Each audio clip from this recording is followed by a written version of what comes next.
আসসালামু আলাইকুম। পঞ্চম শ্রেণীর বাংলা বই নিয়ে ধারাবাহিকভাবে আলোচনা করছিলাম, তার ধারাবাহিকতা এখন তোমাদের সাথে পাঠ 17 এর অনুশীলন নিয়ে আলোচনা করব 100 নম্বর পৃষ্ঠা থেকে। 1 নম্বরে আমাদেরকে বলেছে শব্দ নিয়ে খালি ঘরে বসিয়ে বাক্য লিখে। এই শব্দগুলো দিয়ে আমরা নিচে খালি ঘরে বসাবো এবং বাক্য তৈরি করব।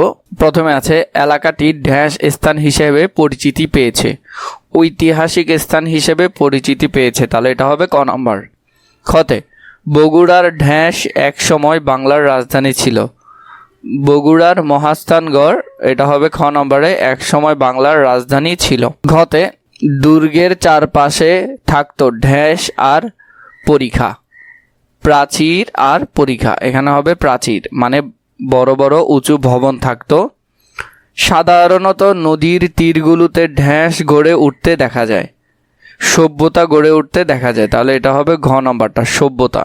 ওতে এইসব গ্রামে প্রাচীন বসতির ঢ্যাঁস মিলেছে, প্রমাণ মিলেছে, তাহলে এটা হবে ও নম্বরটা, প্রমাণ মিলেছে। তাহলে এখান থেকে তোমরা এগুলো সুন্দর করে লিখে ফেলতে পারবে। আমরা যদি প্রশ্ন দেখি, প্রশ্নের উত্তর বলি ও লিখি। প্রথমে এই অঞ্চলের সবচেয়ে পুরনো নগর কোথায় পাওয়া গেছে? খতে ওয়ারী ও ভটেশ্বর কি কি প্রাচীন নিদর্শন পাওয়া গেছে? ঘতে কিভাবে ওয়ারী ভটেশ্বর প্রাচীন সভ্যতার খোঁজ পাওয়া যায়? ঘতে দুর্গ কি?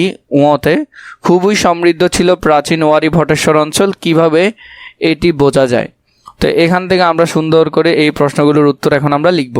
ক নম্বরে এই অঞ্চলের সবচেয়ে পুরনো নগর কোথায় পাওয়া গেছে? এই অঞ্চলের সবচেয়ে পুরনো নগর পাওয়া গেছে ওয়ারী ও ভটেশ্বর গ্রামে। ওয়ারী ও ভটেশ্বর নরসিংদী জেলার দুটি গ্রাম। ধারণা করা হয় সেখানে খ্রিস্টপূর্ব 6-7 শতকে নগর গড়ে ওঠে। সেই নগর এখন মাটির নিচে চাপা পড়েছে, সেই নগরটা এখন মাটির নিচে চাপা পড়েছে। খতে ওয়ারী ও ভটেশ্বর কি কি প্রাচীন নিদর্শন পাওয়া গেছে? ওয়ারী এবং ভটেশ্বরে প্রায় 2000 সালে প্রত্নতাত্ত্বিকবিদরা ওয়ারী ভটেশ্বর এলাকার খনন কাজ শুরু করে। তখন মাটির নিচে 2500 বছরের প্রাচীন দুর্গ নগরের সন্ধান মেলে। সেখানে আরও পাওয়া যায় ইটের স্থাপত্য, বন্দর, প্রাচীন নগরী, রাস্তা ও গলি, হাতিয়ার, পোড়ামাটির ফলক, মূল্যবান পাথর ও কাচের পুঁতি এবং রৌপ্যমুদ্রার ভাণ্ডার। তো এইসব জিনিসগুলো ওয়ারী এবং ভটেশ্বরের প্রাচীন নিদর্শন হিসেবে পাওয়া যায়। ঘ নম্বর, কিভাবে ওয়ারী ভটেশ্বরের প্রাচীন সভ্যতার খোঁজ পাওয়া যায়? ওয়ারী ভটেশ্বর নগরের খোঁজ হঠাৎ করে মেলেনি।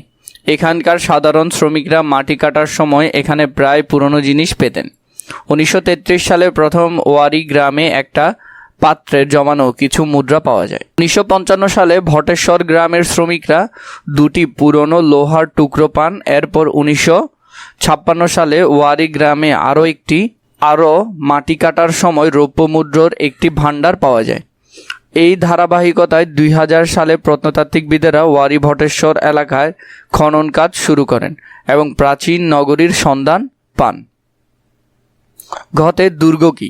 শত্রু সৈন্য সহজে প্রবেশ করতে পারে না এমন স্থানকে দুর্গ বলা হয়, যা সাধারণত মধ্যযুগীয় রাজা, অভিজাত বা সামরিক গোষ্ঠী নিজেদের ও সম্পদ রক্ষার জন্য তৈরি করত। এটি তৈরির মূল উদ্দেশ্য ছিল শত্রুর আক্রমণ থেকে আত্মরক্ষা ও প্রতিরোধ। এতে শক্তিশালী প্রাচীন পরিখা, সুড়ঙ্গ পথ ও অন্যান্য ব্যবস্থা থাকত, যা প্রাসাদ থেকে আলাদা। ও নম্বরে খুবই সমৃদ্ধ ছিল প্রাচীন ওয়ারী ভটেশ্বর অঞ্চল, কিভাবে এটি বোঝা যায়? প্রাচীন ওয়ারী ভটেশ্বর অঞ্চলে খনন কাজে দুর্গনগর, ইটের স্থাপত্য, বন্দর, গহনা, মুদ্রা ও মূল্যবান পাথর পাওয়া গেছে। এছাড়াও আশেপাশে বহু পুরনো বসতির চিহ্ন পাওয়া গেছে। এই অঞ্চলের মানুষ ব্রহ্মপুত্র নদী হয়ে সমুদ্রপথে রোমান সাম্রাজ্যের সাথে যোগাযোগ করত, যা থেকে বোঝা যায় প্রাচীন ওয়ারী ভটেশ্বর এক সময় খুবই সমৃদ্ধ ছিল। তো এখান থেকে আমরা এই প্রশ্নের উত্তরগুলো খুবই সুন্দর করে লিখে ফেলতে পারবো।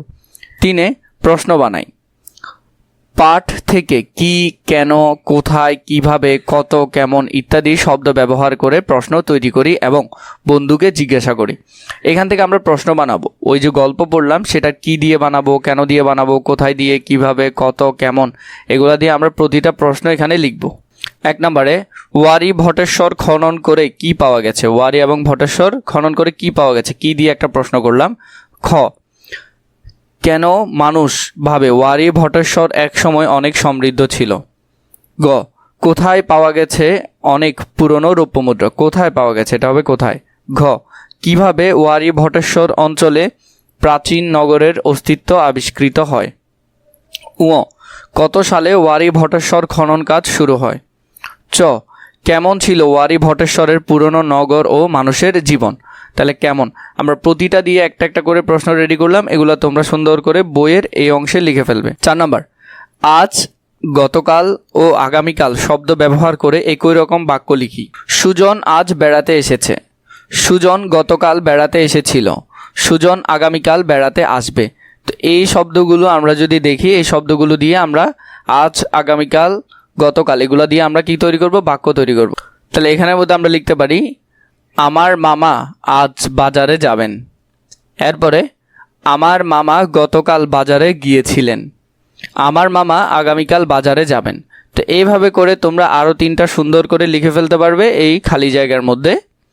এরপরে দেখো 5 নাম্বার, আমার এলাকার বিখ্যাত 3টি জিনিসের নাম লিখে। আমার এলাকার মধ্যে বিখ্যাত এরকম 3টা জিনিসের নাম আমরা লিখবো। তাহলে এখানে লিখবা আমার এলাকায় বিখ্যাত 3টা জিনিসের নাম হলো 1 বগুড়ার দই, 2 মহস্থানগড়, 3 নওয়াব বাড়ির ঐতিহ্য। তো এই 3টা জিনিস তোমরা সুন্দর করে এখানে লিখে ফেলবে শূন্যস্থানের মধ্যে। 6 সংগ্রহ করি, পুরনো কয়েন, অন্য দেশের টাকা, ডাক টিকিট, দেশলাইয়ের বক্স কিংবা পুরনো কোনো জিনিস সংগ্রহ করে সহপাঠীদের দেখায়। মানে বিভিন্ন পুরাতন জিনিসগুলো আমরা সংগ্রহ করব। এখানের মধ্যে থেকে যেসব বিষয়গুলো তুমি সংগ্রহ করতে পারবে সেগুলো তুমি তোমার বন্ধুদেরকে দেখাবে। এভাবে করে তোমরা প্রতিটি পৃষ্ঠা নিয়ে এবং প্রতিটি পার্ট নিয়ে ধারাবাহিকভাবে সমাধান পাবে। পরবর্তীতে যেটি প্রয়োজন সেটি নিশ্চয়ই আমাকে কমেন্ট করে জানাবে।